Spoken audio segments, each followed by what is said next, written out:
وما أموالكم ولا أولادكم بالتي تقربكم عندنا زلفى،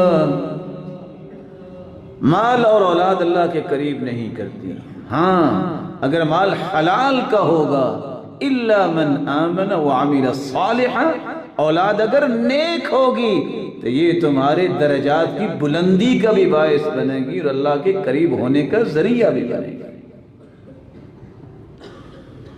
اس لیے اللہ سبحانہ جلال نے ایک نہیں کو 3 مرتبہ اس بات کا بھی تذکرہ قرآن میں فرمایا ہے، ان الذين كفروا لن تغني عنهم اموالهم ولا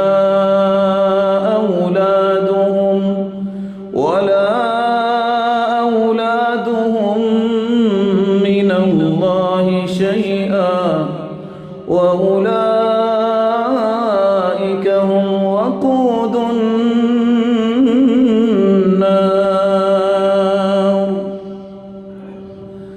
کافر لوگوں کی نہ اولادیں کام آئی نہ ان کے مال کام آئے، اولادیں بھی جہنم کے اندر، خود بھی جہنم کے اندر اور مال بھی جہنم کے اندر۔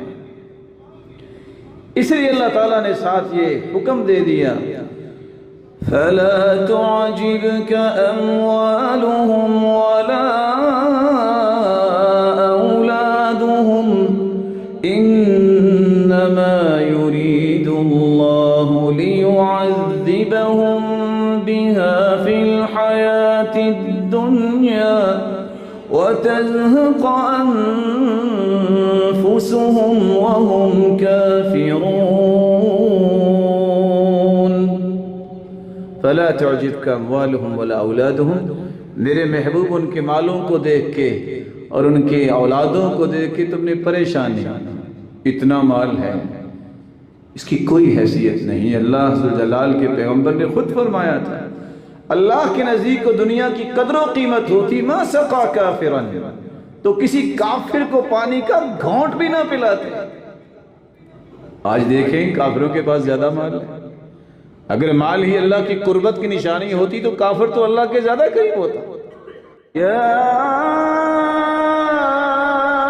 ایھا الانسان ما غرک بربک الکریم، یہ اللہ کی حدیں ہیں، جس نے ان حدوں کی پرواہ کی وہ ہمیشہ ہمیشہ جنت میں جائے گا، اور جس نے ان حدوں کی پرواہ نہ کی، تجاوز کیا، وہ ہمیشہ ہمیشہ جہنم میں جائے گا، اور اس کے لیے دردناک عذاب ہے۔ تو قطع رحمی، رشتہ داریوں کی توڑ پھوڑ جو ہے وہ وراثت نہ دینے سے بھی ہوتی ہے اور وراثت کو لیٹ کرنے سے بھی ہوتی ہے۔ اسی طرح 9واں سبق، کتنا اچھا ہے کہ رشتہ دار آپس میں مل کے کاروبار کریں، شراکت کریں، لیکن جب بھی کوئی آپس میں مل کے شراکت کر کے کاروبار کرتا ہے، جب وہ اسلامی اصولوں کو سامنے نہیں رکھتا، محبت کی بنیاد پہ ہو گیا، میرا کزن ہے، یہ میرا فلاں ہے، یہ اصول نہیں ہے تجارت کا۔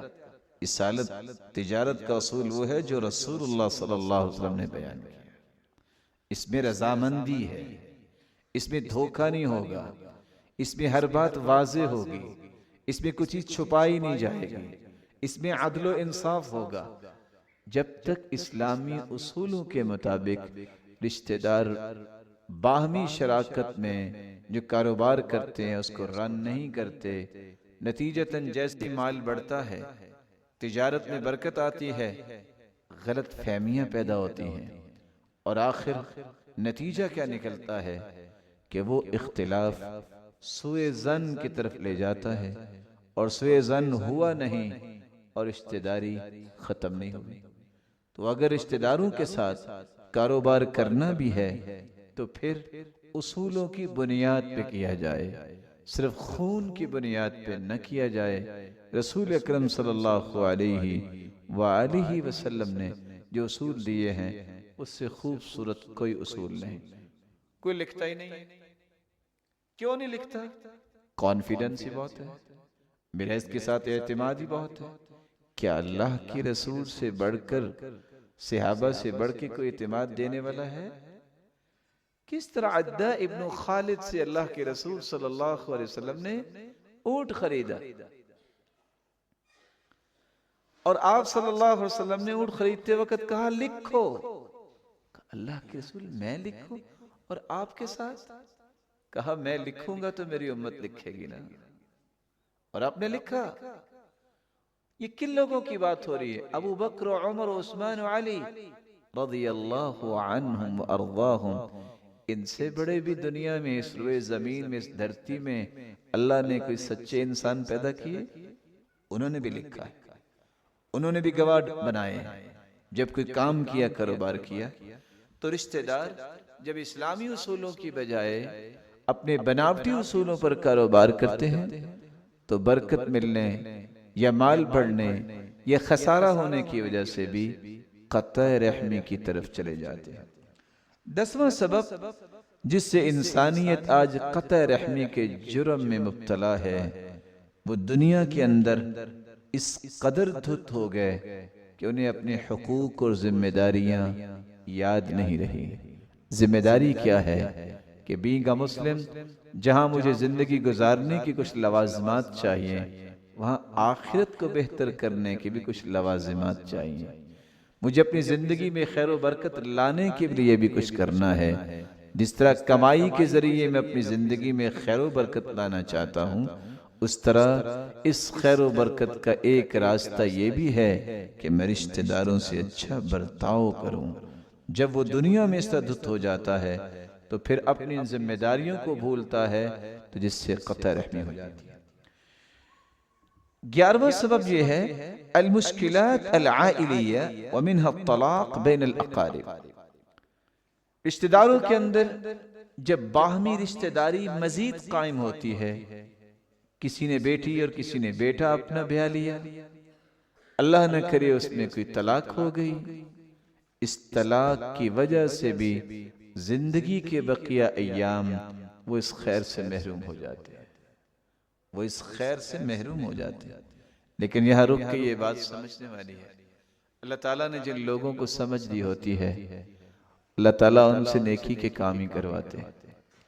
ایک شخص، اس کا نکاح اپنے استاد کی بیٹی سے ہوا، وقت گزرا، کیا ہوا کیا نہیں ہوا، اس نے طلاق دے دی استاد کی بیٹی، اور پھر ملنا چھوڑ دیا۔ استاد نے بلایا، کہا بیٹا تیرا اور میرا رشتہ 3 بنیادوں پہ تھا، تم مسلمان ہو، تم میرے شاگرد ہو، اور تم میرے داماد تھے۔ اگر ایک رشتہ ٹوٹ گیا ہے تو باقی 2 تو ہیں، اس کی تو گنجائش اسلام نے نہیں دی۔ ہاں تم نہیں رہنا چاہتے یا اس سے کوئی کمی کوتاہی ہوئی ہے تو ٹھیک ہے، آپ نے طلاق دے دی، لیکن آپ میرے شاگرد اور بیٹے تو ہو نا، آپ مسلمان تو ہو نا، تو ہمیں ملنا نہیں چھوڑنا چاہیے تاکہ خیر میں کمی نہ آ جائے اور ہمارے درجے نہ ختم ہو جائیں۔ اس کو کہتے ہیں سمجھ۔ تو خاندان کے اندر کسی قسم کی اس طرح کی اگر شکل بن جائے، طلاق ہو جائے، تو صلہ رحمی کی بجائے وہاں یہ کوئی نہیں سوچتا کہ یہ رشتہ تو بعد میں بنا، ہم اس سے پہلے رشتہ دار تھے۔ اور بعض دفعہ تو اس لیے بھی رشتہ داریاں ٹوٹ جاتی ہیں، ہم نے مطالبہ کیا رشتے کا، نکاح کا، تو نے ہمارا مطالبہ ٹھکرا دیا، یا ہمیں تو ٹھکرا دیا، فلاں کو قبول کر لیا، تو کیا اس میں ہے؟ آپ صلی اللہ علیہ وسلم نے سیدہ ام ہانی رضی اللہ تعالی عنہ ان کے ساتھ نکاح کا پیغام بھیجا۔ سیدہ ام ہانی رضی اللہ تعالی عنہ نے کہا میں نکاح نہیں کر سکتی۔ کیوں؟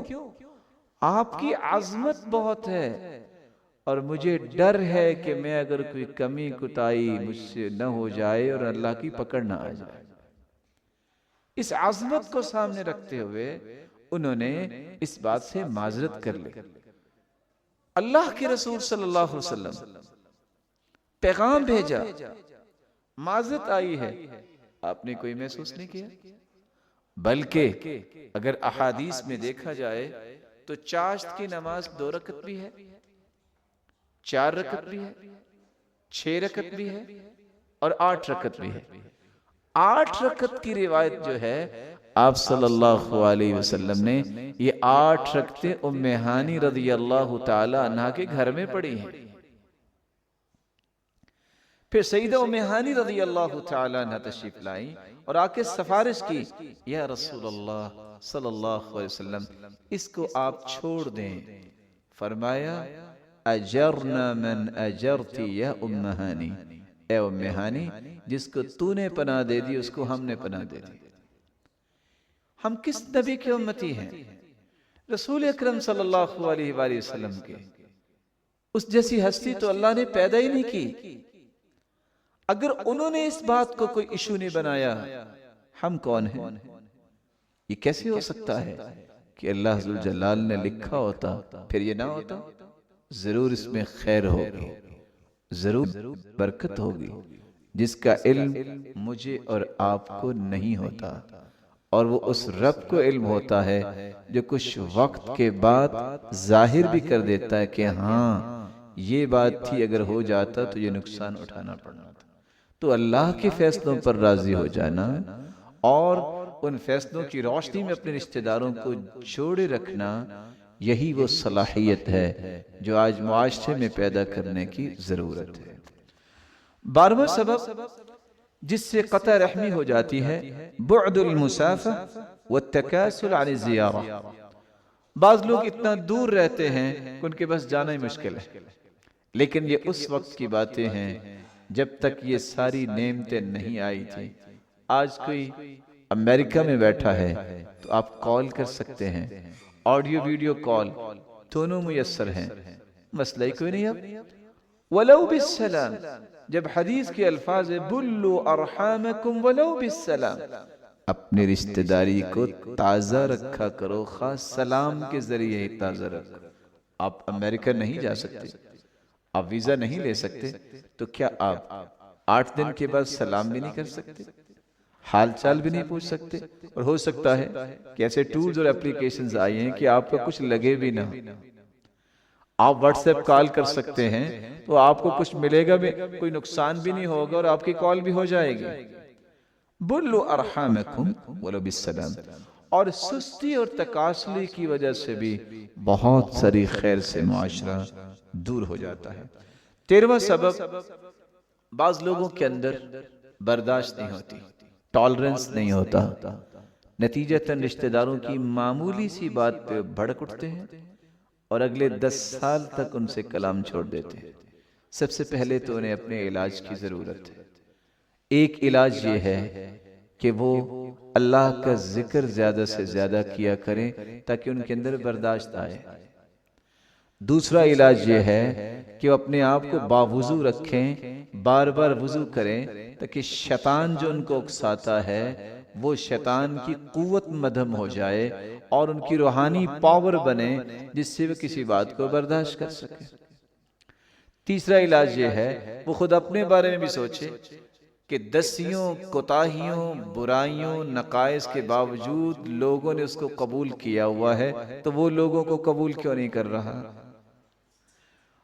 اور چوتھا علاج یہ ہے کہ زندگی کے گنے ہوئے چند ایام ہیں، یہاں اس نے اگر منہ بنا کے رہنا ہے تو پھر یاد رکھو شکایتیں اگر نہیں ملتی تو صرف قبرستان میں نہیں ملتی۔ وہاں جائیے آپ کو کوئی شور نظر نہیں آئے گا، کوئی لڑائی بڑائی نظر نہیں آئے گی، کوئی کسی کی بات کرتا یا غصہ کرتا نظر نہیں آئے گا۔ اگر آپ زندہ ہیں تو پھر تو آپ کو کچھ باتیں سننی پڑیں گی۔ اور 5واں آخری علاج بھی میں بتائے دیتا ہوں۔ رسول اکرم صلی اللہ علیہ وسلم نے فرمایا تھا یہ بندہ تو خیر سے محروم ہو جاتا ہے۔ المؤمن الذي يخالط الناس ويصبر على أذاهم خير من المؤمن الذي لا يخالط الناس ولا يصبر على أذاهم۔ وہ مومن جو لوگوں سے مل جل کے رہتا ہے پھر ان کی تکلیفوں کو برداشت بھی کرتا ہے، یہ بہتر ہے اس مومن سے جو لوگوں سے گھل مل کے نہیں رہتا اور نہ ہی صبر کرتا ہے۔ تو انسان کو افضلیت کا سفر کرنا چاہیے، اور وہ کیسے ہے کہ وہ رشتہ داروں سے گھل مل کے رہے، اگر کوئی تکلیف آتی اسے برداشت کرے، بڑا دل کرے۔ یہ وہ مقام ہے جس کے بارے میں امام شافعی رحمت اللہ علیہ نے بھی کہا تھا، من اراد ان يسلم من کلام الناس فهو مجنون۔ جو شخص یہ چاہتا ہے کہ لوگ میرے بارے میں کوئی لفظ نہ بولیں، یہ دیوانہ ہے۔ پوچھا وہ کیسے؟ تو امام شافعی رحمت اللہ علیہ نے فرمایا، لأنهم قالوا عن اللہ ثالث ثلاثہ۔ لوگوں کو کیا ہے، ان کو تو اتنی عقل نہیں ہے، وہ تو کہتے ہیں رب بھی تین ہے، وہ تو ایک رب کو بھی نہیں مانتے۔ لوگوں کا کیا ہے، قالوا عن رسولہ ساحر و مجنون، وہ تو اللہ کے رسول کو بھی کہہ گئے تھے ظالم، کہ یہ جادوگر ہے، یہ دیوانہ ہے، اس کو فلاں تکلیف ہے، انہوں نے تو نبی کو بھی نہیں چھوڑا۔ تو یہ شخص جو چاہتا ہے کہ میرے بارے میں دنیا کی کوئی زبان نہ کھلے، یہ دیوانہ ہے، اس کو اپنا علاج کرنا چاہیے، اور دیوانگی کا علاج اللہ کے احکامات کو ماننے سے ہوگا، اس کا علاج اللہ کا ذکر ہوگا۔ اللہ عز و جلال ان باتوں کو سمجھ کر اپنی زندگی میں اتارنے کی توفیق عطا فرمائے۔ 14واں سبب جس سے رشتہ داریاں ٹوٹتی ہیں، الحسد والغیبہ والنمیمہ وسوء الخلق وکثرۃ المزاح۔ بعض لوگوں کی عادت ہوتی ہے، کچھ لوگ کمزور ہیں، کچھ طاقتور ہیں، اس قدر مذاق اور ٹھٹھا کرنا کہ وہ بیچارہ آئندہ سے ان کے پاس آنے سے ویسے ہی کتراتا ہے۔ مذاق کے کچھ حدود ہیں، مذاق کے کچھ آداب ہیں کہ آپ اس کی عزت نفس کو تار تار نہ کرو۔ مزاح میں جھوٹ نہ بولو، سچ بولو۔ اللہ کے رسول بھی مزاح کیا کرتے تھے، انی لأمازح ولا اقول الا حقا۔ لوگوں میں بھی مزاح کرتا ہوں لیکن میں حق بات کہتا ہوں۔ سیدنا انس سے ہی مزاح کیا تھا نا، جس کی ہم حدیث پڑھ رہے ہیں، یا ذل اذنین، وہ دو کانوں والے، کیونکہ خدمت گزار تھے نا، تو نے جلدی سے اپنے کانوں پہ ہاتھ لگا، کہا کسی کے تین بھی ہوتے ہیں انس؟ دو ہی تو ہوتے ہیں۔ ایسا مزاح جس سے کسی کی عزت پہ حملہ کیا جائے یا اسے ہر مجلس میں شرمندہ ہی کیا جائے، وہ کیسے آپ کو ملے گا؟ عزت دینا سیکھیں، آپ کو بھی اللہ عزت دے گا۔ کسی کو تکریم دینا سیکھیں، اللہ آپ کو بھی تکریم کروائے گا۔ رکھ پت رکھا پت، عزت کرو گے تو عزت ملے گی۔ قطع رحمی کا سبب یہ بھی بنتا ہے کہ جب آپ کے سامنے کسی خاندانی شخص کی کوئی قیمت نہیں ہوتی، جب آپ نے اس کی قیمت نہیں سمجھی، تو آپ کے ملنے کی بھی قیمت نہیں سمجھتا۔ اسی طرح حسد اور بغض کی وجہ سے رشتہ داریاں ٹوٹ جاتی ہیں۔ اور حسود، الحسود لا یسود، حاسد کبھی بادشاہ نہیں بنتا۔ حسد کس بات پہ؟ حسد اصل میں اللہ کے فیصلے پہ ناراضگی کا نام ہے۔ فلاں کو اللہ تعالیٰ نے عہدہ دیا، علم دیا، مال دیا، اچھا گھر دیا، تو کس نے دیا؟ اللہ نے دیا۔ آپ کو کیا اعتراض ہے؟ آپ یہ کہو نا، اللہ اس کو بھی اور دے اور مجھے بھی عطا کر دے، اللہ آپ کو بھی عطا کر دے۔ امام اصمعی کہتے ہیں 160 سالہ میں نے انسان دیکھا۔ کتنے سالہ؟ میں نے بڑا کیا بولا ہے؟ 160 سالہ حشاش بشاش انسان دیکھا۔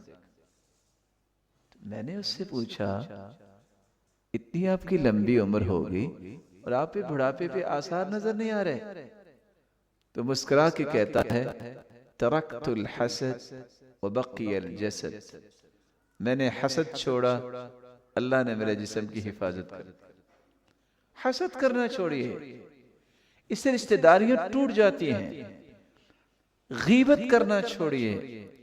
بعض لوگ اپنے آپ کو بہت سمجھتے ہیں، سمجھدار، کہتے ہیں یہ بات تو میں اس کے منہ پہ بھی کہہ سکتا ہوں۔ تو غیبت کس کو کہتے ہیں؟ منہ پہ تو ہوتی ہے وہ۔ ذکرک اخاک بما یکرہ، آپ ایک ایسی بات کریں کسی مسلمان بھائی کے بارے میں جو اسے اچھی نہیں لگتی، کہا میں تو اس کے منہ پہ بھی کہہ سکتا ہوں، میں حق بولتا ہوں، تو آپ صلی اللہ علیہ وآلہ وسلم نے فرمایا ان کان فیہ ما تقول، اگر تو وہ عیب اس کے اندر ہے جو تم بیان کر رہے ہو تو یہ تو غیبت ہے، اور اگر عیب نہیں تم بیان کر رہے تو بہتان ہے، تمہیں تو سیکوڑے لگیں گے۔ غیبت سے بچو۔ اور آپ صلی اللہ علیہ وآلہ وسلم نے فرمایا تھا من رد عن عرض اخیہ بالمغیبہ کان حقا علی اللہ ان یعتقہ من النار، جو کسی مسلمان کی غیبت سے حفاظت کرتا ہے، کوئی آپ کے سامنے غیبت کرنے لگے اس کو نہیں بھائی نہ میں غیبت کروں گا نہ میں سنوں گا، آپ نے اس کو روک دیا، قیامت کا دن ہوگا اس کے بدلے اللہ ذو جلال تجھے جہنم سے آزاد کر دے۔ نمیمہ سے بچو، چغلی، ادھر کی بات اٹھائی ادھر، کیسے رشتہ داریاں ٹوٹتی ہیں؟ کچھ لوگ اپنی چالاکی سمجھتے ہیں لیکن وہ محرومی ہوتی ہے، ادھر کی بات اٹھائی اور ادھر کی، لیکن یاد رکھنا من نم الیک نم علیک، جو آپ کے پاس کسی کی چغلی لے کے آیا ہے وہ آپ کی بھی وہاں پہنچائے گا، وہ آپ کی بھی وہاں بات کرے گا، مت اعتبار کرو۔ اس لیے لا يدخل الجنت نمام، رسول اللہ صلی اللہ علیہ وسلم نے فرمایا کہ چغل خور جنت میں نہیں جائے گا، لا يدخل الجنت نمام۔ اور قبر میں عذاب کس کو مل رہا تھا؟ دو لوگوں کو عذاب مل رہا تھا، ان میں سے ایک کون تھا؟ كان لا يستتر من بوله، ایک وہ جو پیشاب کی چھینٹوں سے پرہیز نہیں کرتا تھا، اور دوسرا جو چغل خور تھا اس کو قبر میں عذاب دیا جا رہا تھا۔ رشتہ داری کیسے ٹوٹتی ہے؟ سوء الخلق، جب انسان کا اخلاق برا ہو جائے۔ آپ کسی کو مسکرا کے ملنا نہیں چاہتے، جب بھی کوئی آئے گالی دیں، لعنت بھیجیں، طرح طرح کی آوازیں کسیں، کون آپ کو ملنے آئے گا؟ تو سوء خلق جو ہے، برا اخلاق، اس سے کبھی بھی انسان صلہ رحمی نہیں کر سکتا، قطع رحمی کا سبب بنتا ہے۔ اس لیے اپنے اخلاق کو اچھا بنانا چاہیے، اپنے اخلاق کو بلند کرنا چاہیے۔ یعنی اللہ کے رسول صلی اللہ علیہ وسلم سے بڑھ کے بھی کوئی عزت والا ہے؟ کس طرح؟ عیینہ بن حصن الفزاری، عیینہ بن حصن الفزاری یہ قوم کا سردار تھا، آپ صلی اللہ علیہ وآلہ وسلم کے پاس آیا، بد زبان انسان تھا یہ، اور آپ صلی اللہ علیہ وآلہ وسلم سے کیا کہنے لگا؟ جس کو اسلام نے حرام قرار دے دیا۔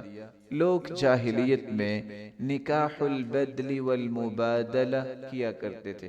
نکاح البدل والمبادلہ کا معنی یہ ہے کہ اپنی بیویاں چینج کر لینا، اس کو کہنا تم میری بیوی لے جاؤ اور اس کی بیوی خود لے جانا۔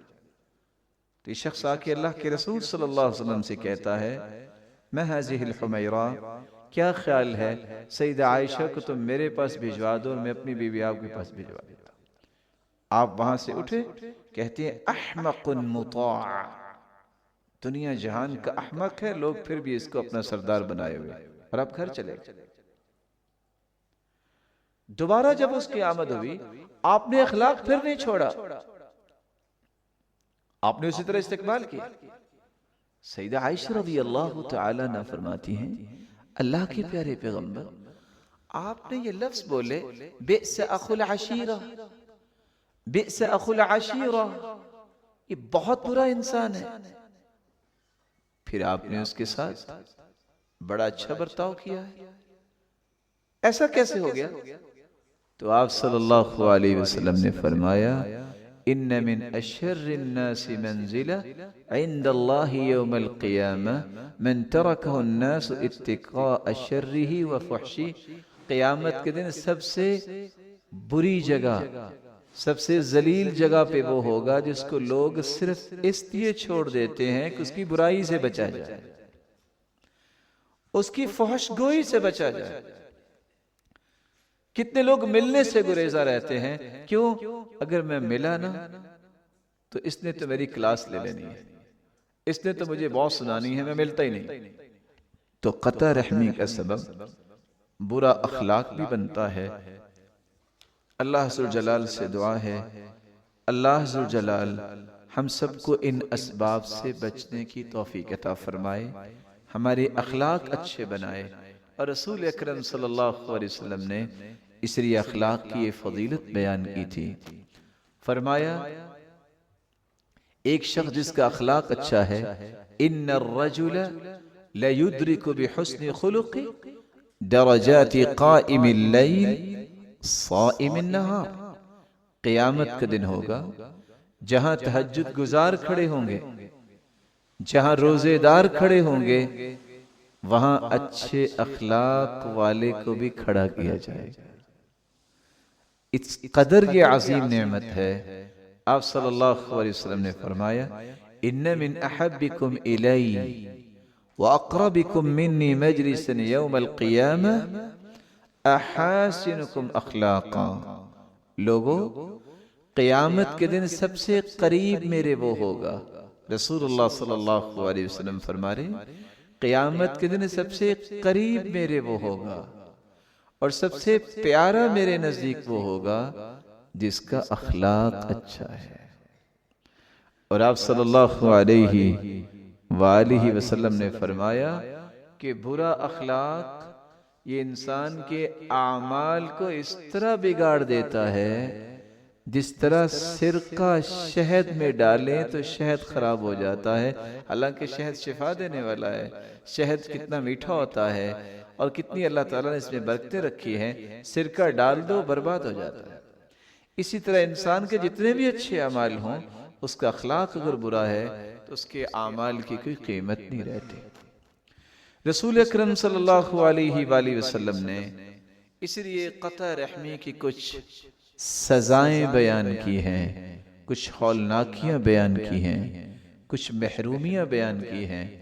آپ نے یہ اسباب 14 سنے، اگر ان اسباب سے کوئی نہیں بچتا، قطع رحمی کر لیتا ہے، رشتہ داروں سے اچھا برتاؤ کرنے کی بجائے برا سلوک کرتا ہے، تو اس کو کون کون سے عواقب بھگتنا پڑیں گے۔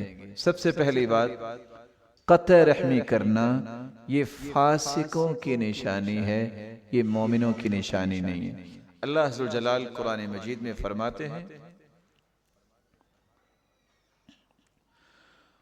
ان اللہ لا یستحیی ان یضرب مثلا ما بعوضة فما فوقها فأما الذين آمنوا فيعلمون أنه الحق من ربهم وأما الذين كفروا فيقولون ماذا أراد الله بهذا مثلا يضل به كثيرا ويهدي به كثيرا وما يضل به إلا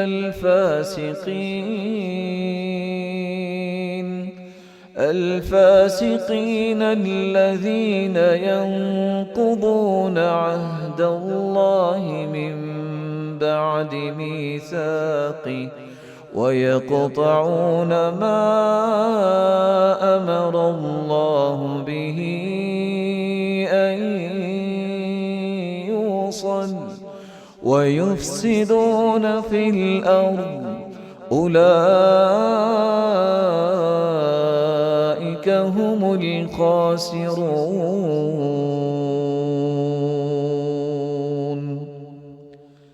فاسق وہ لوگ ہیں الذين ينقضون عهد الله من بعد ميثاقه ويقطعون ما أمر الله به أن يوصل۔ اللہ نے جن چیزوں کو جوڑنے کا حکم دیا ہے وہ توڑتے ہیں۔ صرف وہی نہیں، اللہ کے ساتھ کیے ہوئے عہد و پیمان کو بھی وہ توڑ دیتے ہیں، پرواہ نہیں کرتے۔ یہ فاسق بھی ہیں، یہی لوگ زمین میں فساد مچانے والے ہیں، اور یہی لوگ خسارہ پانے والے ہیں۔ اللہ عز و جلال ہمیں محفوظ فرمائے۔ دوسرا نقصان قطع رحمی، یہ بخیلی کی بہت بڑی دلیل ہے۔ کوئی انسان سمجھے کہ میں بڑا مالدار ہوں اور رشتہ داروں سے اچھا سلوک نہیں کرتا، یہ بہت بڑا بخیل ہے، یہ مالدار نہیں ہے، یہ سخی نہیں ہے۔ مال تو ہے اس کے پاس، لیکن اصل مال اس کے پاس ہی ہوتا ہے جو خرچ کرتا نظر آتا ہے۔ لیس الغنا عن کثرت العرب ولكن الغنا غنى النفس۔ اصل مالداری مال سے نہیں ہوتی، دل سے ہوتی ہے۔ تونگری بے دل است نہ بے مال است، بزرگی بے عقل است نہ بے سال است۔ بزرگ انسان عمر سے نہیں بنتا کہ 80 سال ہو گیا ہے تو یہ بزرگ ہے، عقل سے بنتا ہے۔ اس کے کام کیسے ہیں؟ اس کے کام بزرگوں جیسے حیا اور شرم والے اور احترام والے، وقار اور سنجیدگی اور متانت والے ہوں، اس کو بزرگ کہتے ہیں۔ مال جس کے پاس ہو اس کو سخی نہیں کہتے کہ وہ خرچ ہی نہ کرے۔ اصل سخی وہ ہوتا ہے جس کا دل سخی ہوتا ہے۔ کیسے دل کی سخاوت؟ صحابہ کی جیب میں کچھ بھی نہیں، اللہ کے رسول سے بیٹھ کے پڑھ رہے ہیں، کوئی آ جاتا آپ کہتے صدقہ کرو، فوراً کہتے اللہ کے محبوب اجازت ہے ہم بازار جا سکتے؟ اٹھتے جا کے کلی بنتے، بوجھ اور سامان اٹھاتے، جو درم و دینار ملتا وہ لا کے صدقہ کر کے پھر بیٹھ کے پڑھنا شروع کر دیتے۔ یہ سخاوت ہے۔ رسول اکرم صلی اللہ علیہ وآلہ وسلم نے فرمایا، عبداللہ ابن عمر رضی اللہ تعالی عنہ روایت کرتے ہیں، سنن ابی داود کی روایت ہے 1689، ایاکم والشح، لوگوں بخیلی سے بچو، فإنما هلك من كان قبلكم بالشح، تم سے پہلے امتوں کو بخیلی نے ہلاک کیا۔ امرهم بالبخل فبخلوا، انہوں نے ایک دوسرے کو حکم دیا کہ بخل کرو تو انہوں نے بخل کیا۔ وَأَمَرَهُمْ بِالْقَطِيعَةِ فَقَطَعُوا، اس بخیلی نے ہی ان کو اس بات پہ تیار کیا کہ وہ قطع رحمی کریں۔ جب خاندان والوں پہ خرچ ہی نہیں کرنا تو تعلق کیسے بنے گا؟ وَأَمَرَهُمْ بِالْفُجُورِ فَفَجَرُوا، اس بخیلی نے انہیں فسق و فجور پہ مجبور کیا تو انہوں نے ایسا ہی کیا۔ وَإِيَّاكُمْ وَالظُّلْمِ فَإِنَّ الظُّلْمَ ظُلُمَاتُ يَوْمِ الْقِيَامَةِ، ظلم سے بچ جاؤ مسلمانوں، ظلم قیامت کی تاریکیوں میں سے تاریکی ہے۔ وَإِيَّاكُمْ وَالْفُحْشِ، فحش گوئی، بد گوئی، بد زبانی سے، فحاشی پر مبنی کلام سے بچو۔ فَإِنَّ اللَّهَ لَا يُحِبُّ الْفُحْشَ وَلَا التَّفَحُّشَ، نہ اللہ ذو الجلال فحاشی کو پسند کرتے ہیں نہ فحش گوئی کو پسند کرتے ہیں۔ تیسرا نقصان، قطع رحمی جب انسان کرتا ہے تو وہ اپنے آپ کو خسارے میں لے جاتا ہے۔ اللہ ذو الجلال فرماتے ہیں، الذین ينقضون عہد اللہ من بعد میثاقہ وَيَقْطَعُونَ مَا أَمَرَ اللَّهُ بِهِ أَن يُوصَلَ وَيُفْسِدُونَ فِي الْأَرْضِ أُولَئِكَ هُمُ الْخَاسِرُونَ۔ دنیا میں فساد مچانے والے اور نقصان اٹھانے والے، خسارہ اٹھانے والے وہ لوگ ہیں جو قطع رحمی کرتے ہیں۔ بعض لوگوں کا سٹف یہ بن جاتا ہے، میں ان سے تو نہیں مل سکتا کیونکہ ان کا لیول ہی اتنا نہیں ہے کہ میں ان کے گھر جاؤں۔ لیکن یاد رکھنا یہ دنیا کا ایک دستور ہے، تم جیسا کرو گے ویسا بھرو گے۔ ایک بیان کرنے والا بیان کر رہا تھا کہ گاؤں کے چودھری صاحب کی عادت تھی کہ جب بھی اس کے رشتہ داروں میں کوئی فوت ہوتا تو وہ اپنی وہ بیٹھنے والی چھوٹی چیئر بھیج دیتا تھا، خود نہیں جاتا تھا، اس قابل نہیں سمجھتا تھا۔ ایسا ہی ہوا، جب وہ فوت ہوا تو اس کے گھر کے صحن میں صرف لوگوں کی چیئرز ہی پڑی تھی، کوئی انسان نظر نہیں آ رہا تھا۔ رسول اکرم صلی اللہ علیہ وسلم پر قرآن جو اترا ہے یہ سچ ہے، یہ دنیا کا بھی خسارہ ہے اور آخرت کا بھی خسارہ ہے۔ چوتھا نقصان، یہ قطع رحمی تو وہ کرتا ہے جو شیطانی شکنجے میں آ چکا ہوتا ہے۔ سلسلہ صحیحہ کی روایت ہے 1606، صحیح مسلم 2812، رسول اللہ صلی اللہ علیہ وسلم نے فرمایا ان الشیطان قد آئس ان يعبده المصلون في جزيرة العرب ولكن في التحریش بینہم، شیطان مایوس ہو چکا ہے کہ جزیرہ عرب کے لوگ جو نمازی ہیں میں ان پہ تسلط نہیں اختیار کر سکتا، ولیکن فی التحریش بینہم، لیکن ہاں میں ان پہ بھی اپنا شکنجہ ڈال سکتا ہوں جب وہ ایک دوسرے کی بات پہ لگنے لگ جائیں گے، جس کو کہتے ہیں نا کسی کی بات پہ لگنا، کسی کی چک پہ لگ جانا، کسی نے کچھ کہہ دیا تو اس کے پیچھے لگ کے کسی سے تعلق توڑ لینا، یہ قطع رحمی ایسی ہے جس سے میرا شکنجہ ان پہ بھی کسا جا سکتا ہے، وگرنہ شیطان مایوس ہے نمازی سے اور توحید والے جو جزیرہ عرب میں موجود۔ پانچواں نقصان، رسول اکرم صلی اللہ علیہ وسلم نے فرمایا قطع رحمی یہ قیامت کی نشانی ہے۔ صحیح الجامع 5894، رسول اللہ صلی اللہ علیہ وسلم نے فرمایا من اشراط الساعة الفحش والتفحش وقطيعة الرحم وتخوين الامین وائتمان الخائن، قیامت کی نشانیوں میں سے ایک نشانی یہ ہے الفحش، بری باتیں، سلینگ گفتگو عام ہو جائے گی، فحاشی کی بات پہ کسی کو پریشانی نہیں ہوگی، والتفحش، اور اسی طرح فحاشی اختیار کرنا کوئی پریشانی نہیں ہوگی، وقطیعۃ الرحم، قطع رحمی قیامت کی نشانی ہے، وتخوین الامین، امانت دار کو لوگ خائن کہنا شروع ہو جائیں گے، وائتمان الخائن، اور خائن انسان کو کہیں گے یہ بہت اماندار ہے، یہ بہت امانت دار ہے۔ یہ قیامت کی نشانی ہے، حقائق کو بدل دینا۔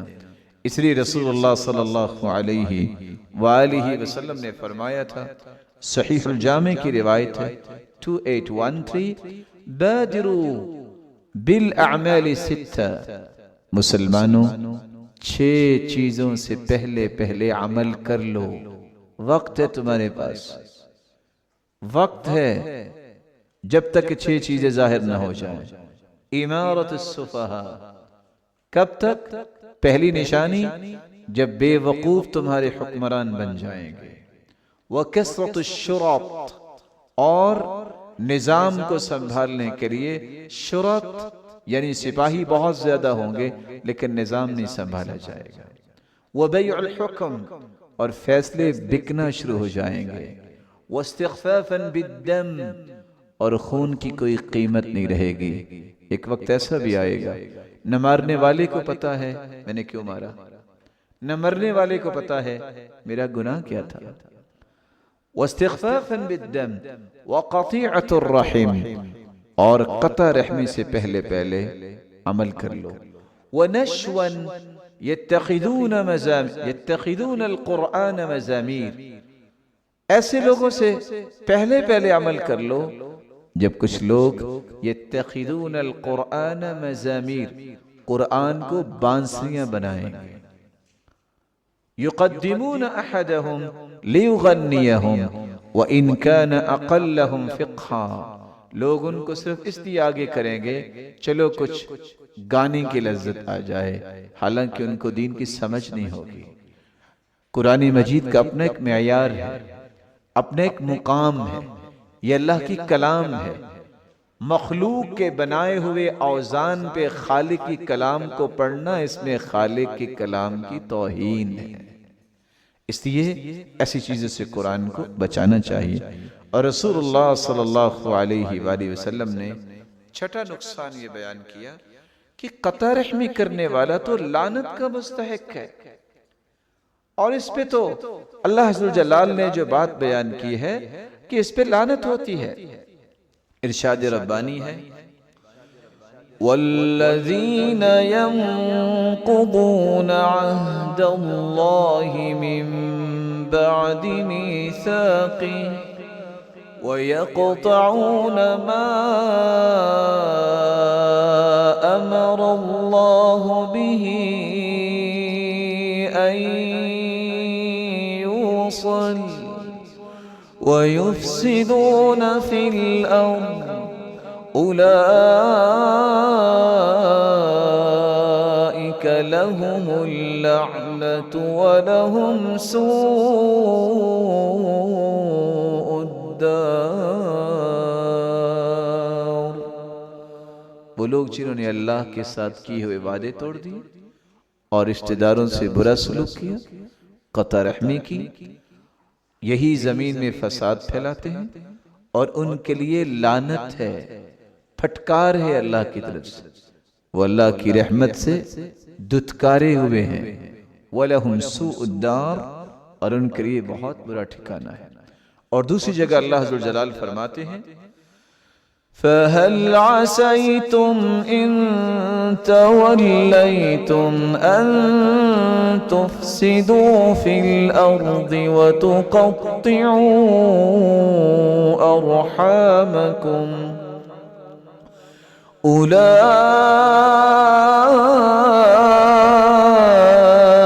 الذين لعنهم الله فأصمهم وأعمى أبصارهم فهل عسيتم إن توليتم أن تفسدوا في الأرض وتقطعوا أرحامكم، زمین میں فساد تم مچاتے ہو قطع رحمی کر کے، اور ساتھ کیا فرمایا؟ ایسے لوگ جو ہوتے ہیں اولئک الذین لعنہم اللہ، ان پر تو اللہ نے لعنت کی ہے، یہ تو اللہ کی رحمت سے دھتکارے ہوئے ہیں۔ فَأَصَمَّهُمْ وَأَعْمَى أَبْصَارَهُمْ، اللہ نے ان کو اندھا کر دیا ہے، یہ حق بات کو دیکھتے نہیں ہیں۔ فَأَصَمَّهُمْ، اور ان کے کانوں پہ بھی مور ہے، یہ حق بات کو سنتے نہیں ہیں۔ اس قدر محرومی کب ہوتی ہے؟ جب انسان قطع تعلقی کرتا ہے رشتہ داروں کے ساتھ۔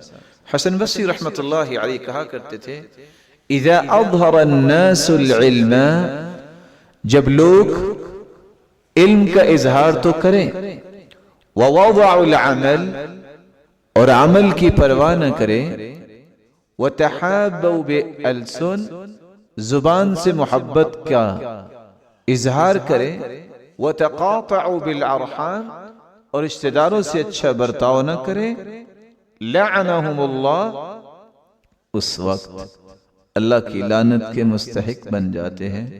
فَأَصَمَّهُمْ وَأَعْمَى أَبْصَارَهُمْ، اللہ ان کے کانوں کی اور اسی طرح ان کی آنکھوں کی نعمت سے انہیں محروم کر دیتے ہیں۔ آنکھیں ہوتی تو ہیں لیکن حق نظر نہیں آتی، کان ہوتے تو ہیں لیکن حق سننے سے عاری ہوتے ہیں۔